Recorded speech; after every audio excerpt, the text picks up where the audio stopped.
So after watching the this little Bernstein's TV program a little bit, I thought about my education when I was growing up in Japan.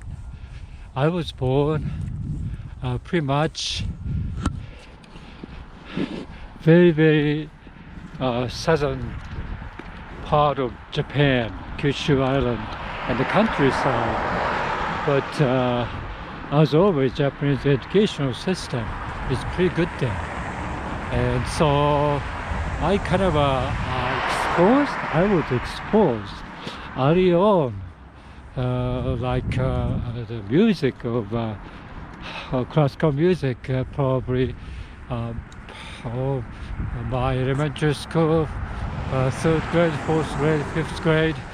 I was exposed to that type of recorded music, I would say.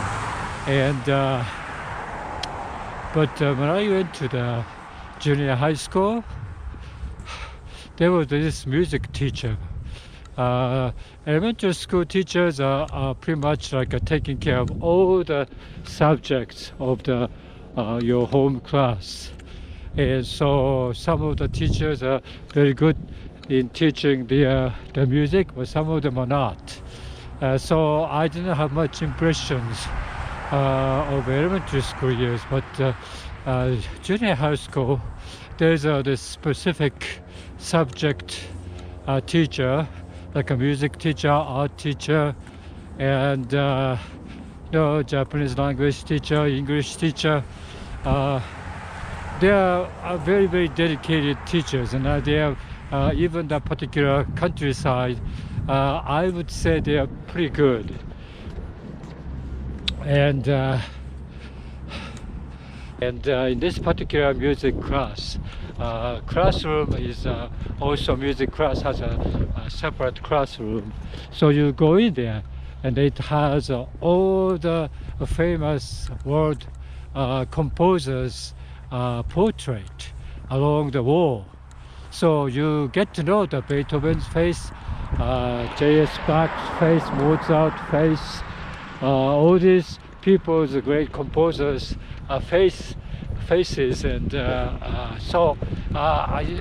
was kind of a very impressive atmosphere there. But music teaching, she played once in a while she played recorded music of great composers like a Beethoven and Bach's and on G string, for example. That I cannot remember very well. But in high school, for example, they don't have any music education because you are entered this particular phase of a Japanese educational system. In high school, you have to study for the college entrance examination. So art, for example, is more or less like not that important. So my high school, they didn't have any art teacher or any music teacher there. So I don't have anything to learn during that time. And then I got into the university. Then I realized that, as always, the Japanese educational like atmosphere, for example, for classical music is kind of like a more or less like because everybody likes those things, and therefore it's like a little bit peer pressure oriented atmosphere there. That means you want to know the classical music because everybody else is trying to do that as well. So I was exposed to this atmosphere of classmates who are very into classical music. So I was I was like a beginning of that classical music aficionado at the time. Before then, like until high school, I was enjoying the pop music, American pop music and European pop music. But then when I got into the college, I lost interest on those. And instead, I started to listen to classical music. And reason is that there's something there worthwhile for your time to get into. And so once you get into the classical music, you may not listening to the pop music at all.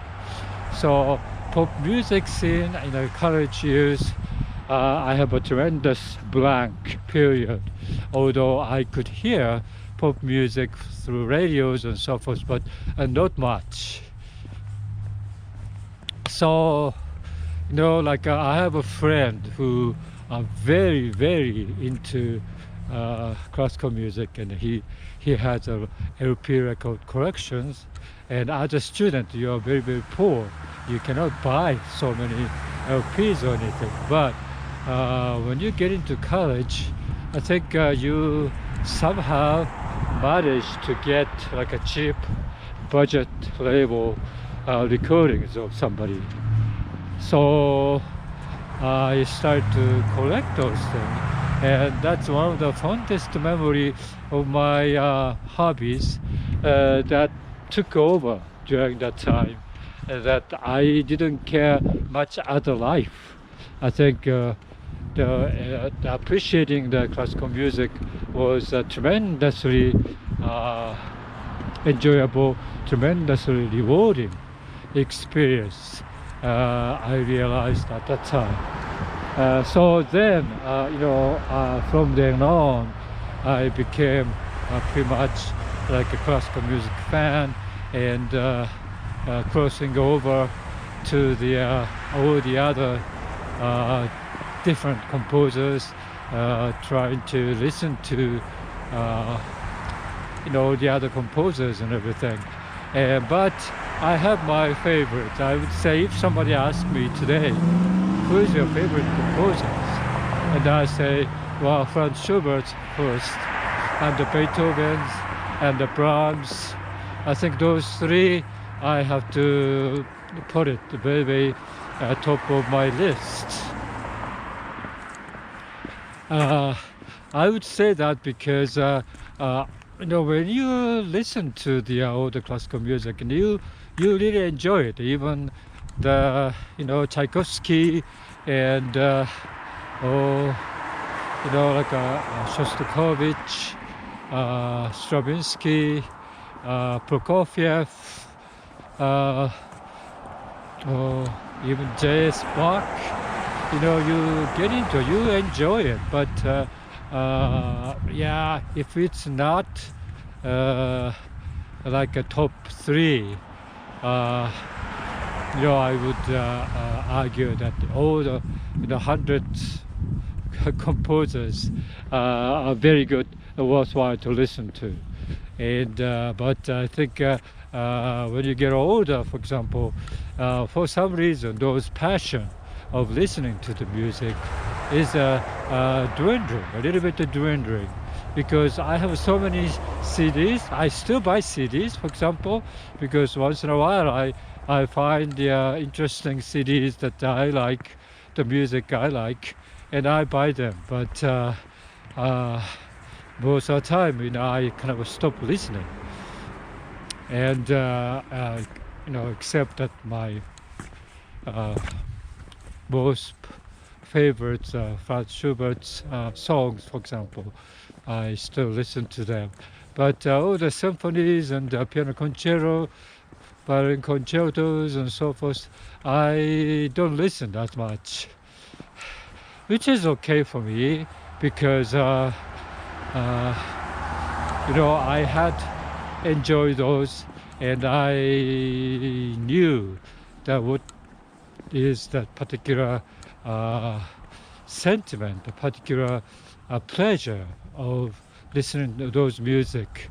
I really felt like I experienced. So yeah, that's already my past. So I don't have to listen to them today. And so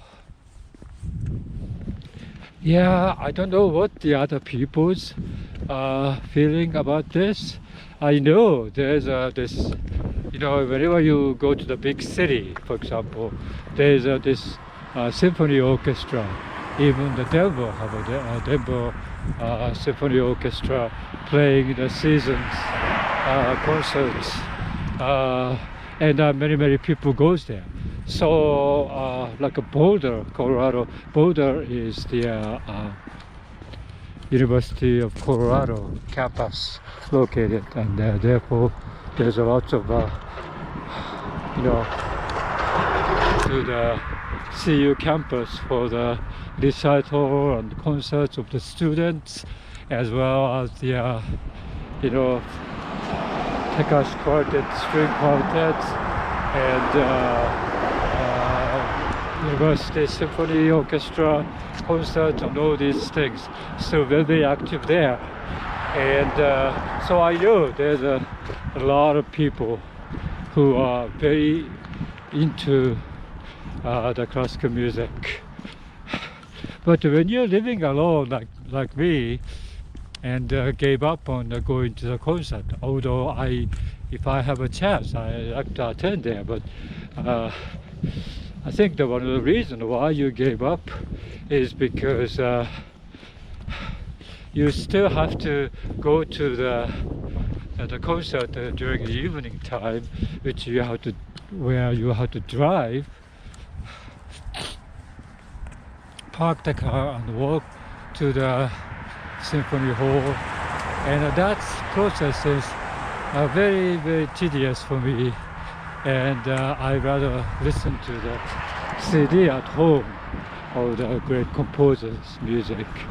And I think I kind of decided that'll be okay. But of course, when like a very rare occasion, I have this opportunity to attend the chamber music or the symphony or something like that. And of course, if I have opportunity, I really enjoyed it. And so it's very interesting. But I think there is a lot of people who are enjoying going to the concert, socializing with other people, and listening to the live music. It's very different from sitting alone at home, listening to the CDs, music or something like that. Very different. But I settled with the latter, and that's okay with me. So yeah, I think if you haven't been exposed, if you're a senior citizen, if you haven't been exposed to the classical music, that means you never liked it. Because when I was younger, when I wasn't exposed to classical music, I thought it was one of the most boring, music, and very difficult to enjoy or whatever. If you are the kind of person as a senior citizen, I think you should little bit open your mind, and probably it's harmless, right? Therefore, you should listen to the music, or you should watch the YouTube of the great performers, concerts. There's lots of them on YouTube. It's worthwhile to watch those concerts. I think one of the nicest thing today is that those video recordings of the concerts is available for free. That means you can enjoy without spending any money, without traveling to the symphony halls or whatever. And especially if you have a nice audio system, or today's very high-tech video audio system. I think it's very, very nice to be able to do that. So I think I'm heading toward that direction rather than going out to see the concert. Yeah, I think that's one of the reasons that many people like that. Many people don't want to go outside, even though they like the music and everything, but they don't have much opportunities, and that's too bad. If they have opportunity, of course they will attend, and how nice it is to attend the live music concert, which you don't know much about the pieces. You listen to the particular pieces for the first time, but you are moved to tears, for example, and that's very much possibilities.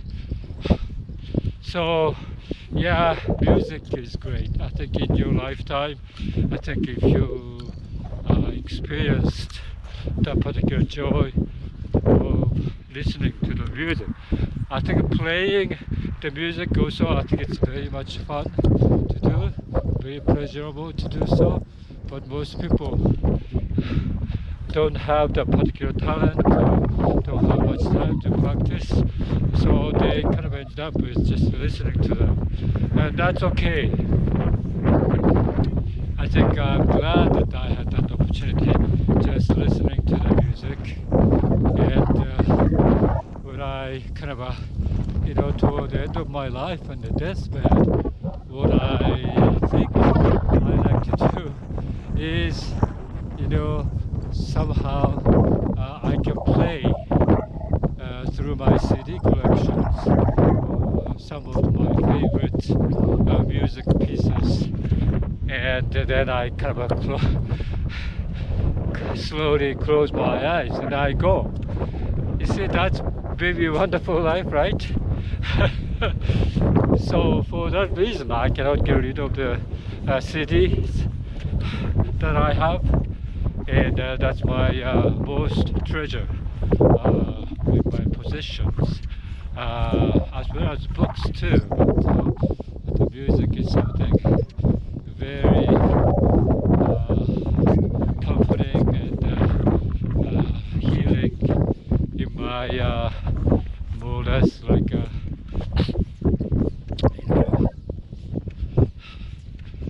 disappointed in my life type of feeling that you didn't accomplish as much, you didn't go anywhere that much, you ended up with like staying in the room alone pretty much. And in that particular scenario, I think listening to music is a great pleasure. Okay, yeah, that's all I like to say to you guys. So yeah, if you have like a computer or something, you can open up the YouTube, and you can like type in Beethoven's Seventh Symphony or something like that. Then many videos come up there, and you can listen to it. Okay, bye.